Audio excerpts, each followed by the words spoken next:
Jamie, how do I look? You look absolutely wonderful. I'm ready. How do I look? Normal. No one's looking at you anyway. I'm in the Thank shop. you very much. Rick, can I just say how wonderful it is to meet you? I feel like I've grown up with you already. How do you mean? Well, your young one year, you know, the young ones and all that. I feel like I've grown up with you. I'm 23, so... God. I was I'm only about 41.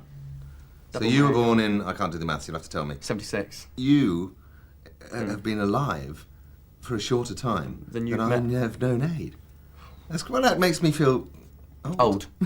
Yeah. We're digressing completely there. I wanted to ask you, though, what inspired you to write, well, Guest House Paradiso, and, you know, what was the hotel, what inspired you to write all that? Boredom.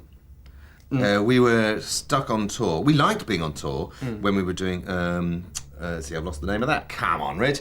I've had a very serious head injury. It might take me a second. Hooligans Island. Oh, right.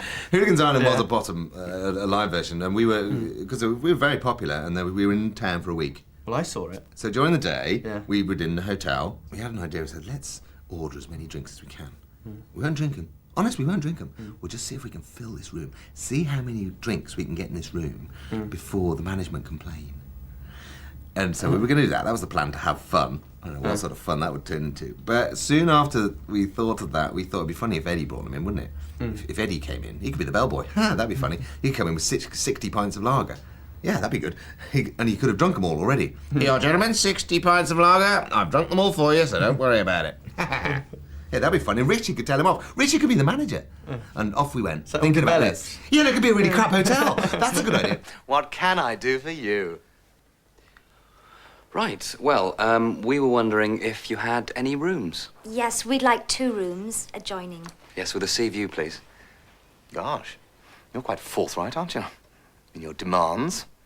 My word, Eddie, important people here. Well, first things first. You got any valuables that you'd like me to put in the safe? No, not really, no. What about that ring? Why'd you let Adrian direct it then? Because he's now bossing you around. It wasn't a question of letting him. I suppose that's a very kind way of putting it, letting him direct. No, he was the obvious choice. He is like that. He has a slightly military way of thinking. He should have been a general in another life, or a field marshal. Something worse, possibly So he directed it, but who directed the fight scenes? Because you always seem to keep winning the fights. Eddie makes a fortunate exit from both. Well, there are a lot of big fights, but both of the big fights are stopped, which we've decided to stop. When think, okay, they've had enough of this kind of laugh, so we'll just stop the fight. And as often happens in our work, the fight doesn't sort of conclude with one of them being unconscious and the other one going ha ha ha ha ha. It's usually an interruption. Yeah. You know, there might be a serious fight going on in bottom, and it's like ding dong, someone at the door is going, we'll continue this later. But also another bit you like is that rubber underwear. Did you write that so you could just wear that? It just struck me as the most embarrassing thing that not only that a hotel manager could get caught in, but also if he had stolen them from some of the guests worse. and he was trying to hide and then the most beautiful woman in the world arrives and he's trying to hide them from her, which is why and he hides in the oven, and then she accidentally sets fire to the oven, and so he gets blown up, and it's just one of those things.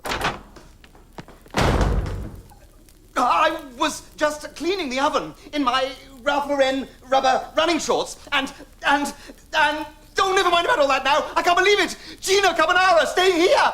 Gina Carbonara, the melons from Milan. Yeah, the nipples from Naples. The rump from Rome. The rectum from Reykjavik.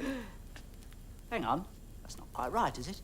Well, I don't know about that. She gets around. I'd rather be in those than be in my own underwear. Well, what I thought is, I thought I'd like to give my guests a little present for coming on T4, and I thought to myself, look, what I could give you was some talcum powder, because I've always found it, you know, gets the rubber off a lot easier.